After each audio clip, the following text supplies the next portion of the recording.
Leo Man Steve amekuwa na Thanksgiving ceremony nyumbani kwake kule Yata, na wengi wamechukua hii kama homecoming party. Lakini sasa homecoming kutoka wapi? Hilo swali wengi wameuliza. Homecoming from where? Huyu wengi wakasema ni homecoming from maandamano, homecoming from supporting Raila for 3 consecutive elections, getting same results. That's an achievement. But first of all, it is very important to note that Thanksgiving party is everybody's right. Kila mtu ako na haki ya kusifu na kushukuru kwa yale mema yamemtendekea, however big or however small. So you can't tell how much or has achieved. That is private. He has a reason to give thanks. But politically speaking, why was this function very important? Let's look at it from a political point of view. Man Steve is that faithful, loyal man who has supported Raila Odinga for 3 consecutive elections. He's the most loyal person you'll ever come across. Same as all his Ukambani people. This function was one to give Raila assurance that Kalonzo is with him in all his Azimio endeavors. Azimio is trying to push its agenda into the government and see what they can achieve with the agenda.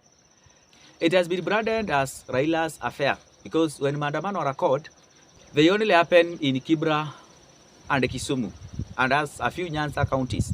So people have said maandamano is for Raila, Azimio is for Raila, everything is for Raila. And as we have seen of late, other principals and other affiliate parties have come out to try to demystify this myth that Azimio and Raila and ODM is the same thing and nobody else is important there.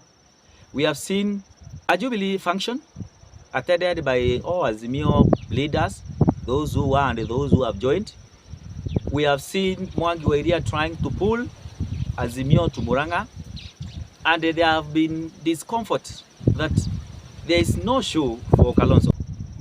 So one, it was to give Azimio a footing in Ukambani. Let Azimio come to Ukambani, let the people of Ukambani know that the side we voted is actively trying to defend us.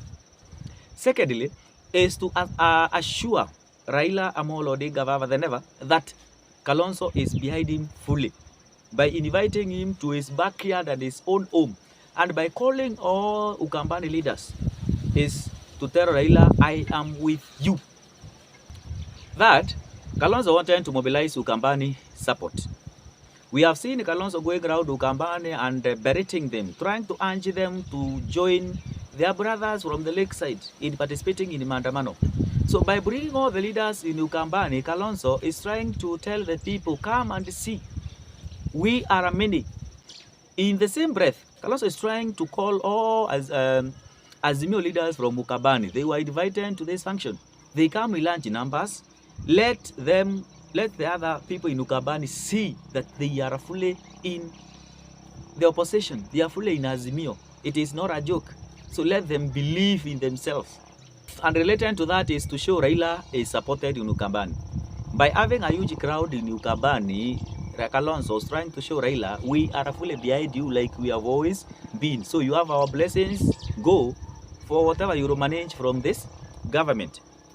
Kalonzo has also relaunched himself, or is trying to relaunch himself in readiness for 2027.